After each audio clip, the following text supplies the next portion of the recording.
Bengali রেসিপিতে সবাইকে স্বাগত জানিয়ে শুরু করছি আরও একটি নতুন রান্না। আজ আমি আপনাদেরকে শেখাবো নিরামিষে ঘুগনি। এটা খেতে কিন্তু ভীষণই টেস্টি।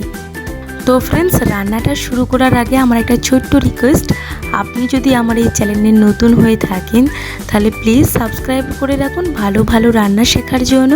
আর আমার এই রান্নাটা যদি ভালো লাগে তাহলে একটা ছোট্ট রিকোয়েস্ট, প্লিজ কমেন্ট করতে ভুলবেন না আর লাইক আর শেয়ার করতে একদমই ভুলবেন না।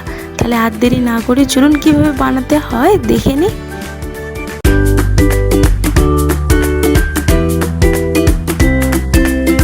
প্রথমেই লাগছে 250 গ্রাম মটর। আমি এটাকে নর্মাল জল দিয়ে ভিজিয়ে রেখেছিলাম প্রায় 6 থেকে 7 ঘন্টা। এখন ভালোভাবে ধুয়ে নিয়েছি আর প্রেসারে দিয়ে দেব, একটা সিটি দিয়ে দেব আর কিছুটা একই সাথে নর্মাল জলও দিয়ে দিয়েছি।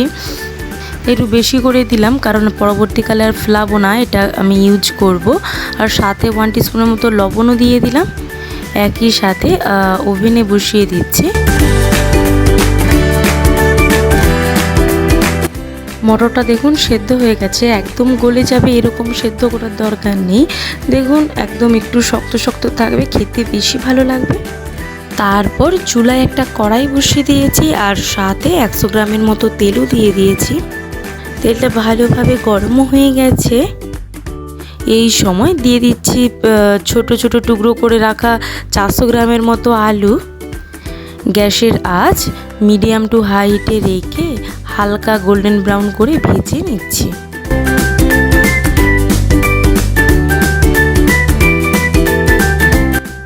সুন্দর করে হালকা লাল করে ভাজা হয়ে গেছে। এখন আলুটাকে তুলে নিচ্ছি। ওই একই কড়াইয়ে আবারও দিয়ে দিচ্ছি 100 গ্রামের মতো সরষার তেল। একই সাথে দিয়ে দিচ্ছি একটা শুকনো লঙ্কা কেটে আর হাফ টিস্পুন সাদা জিরে আর একই সাথে চেরা দুটো কাঁচা লঙ্কা দিয়ে 10 সেকেন্ডের মতো একটু নাড়াচাড়া করে নিচ্ছে। দিচ্ছি দুটো মাঝারি সাইজের টমেটো কুচি।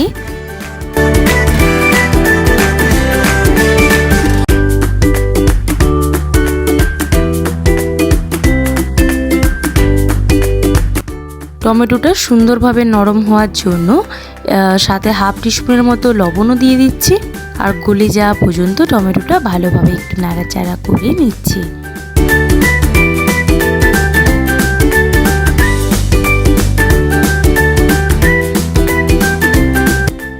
টমেটোটা সুন্দরভাবে গলে গেছে। একই সাথে দিয়ে দিচ্ছে 1 টিস্পুন শুকনো লঙ্কার গুঁড়ো, তবে এটা আমি আমার ঝাল বুঝে দিয়েছি, আপনারা আপনাদের ঝাল বুঝে দেবেন।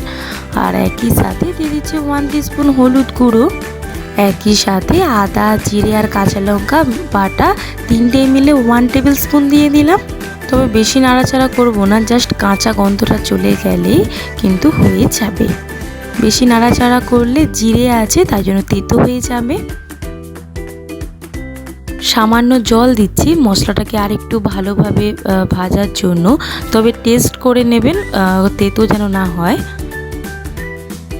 মশলার কাঁচা গন্ধ চলে গেছে। একই সাথে যে আগের থেকে ভেজে রেখেছিলাম আলুগুলো, সেই আলুগুলোকে এখন দিয়ে আবারও ভালোভাবে 30 থেকে 45 সেকেন্ডের মতো একটু নাড়াচাড়া করে নিচ্ছি গ্যাসের আঁচ মিডিয়াম টু হাই হিটে রেখে।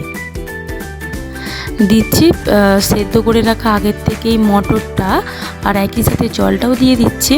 তবে মনে রাখতে হবে এই জলটা কিন্তু একদমই ফেলবেন না। এই জলটা এই তরকারির মধ্যে দিলে কিন্তু স্বাদ আরও দ্বিগুণ বেড়ে যায়।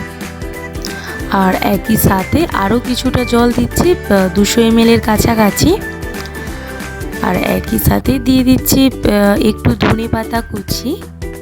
এই সময় লবণটা কিন্তু আপনি টেস্ট করে নিতে পারেন।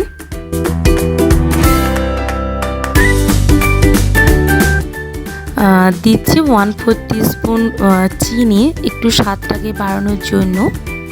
আমি এখানে নর্মাল জল ব্যবহার করেছি, সেই জন্য গ্যাসের আঁচটা একটু বাড়িয়ে টকবক করে ফুটতে দেব।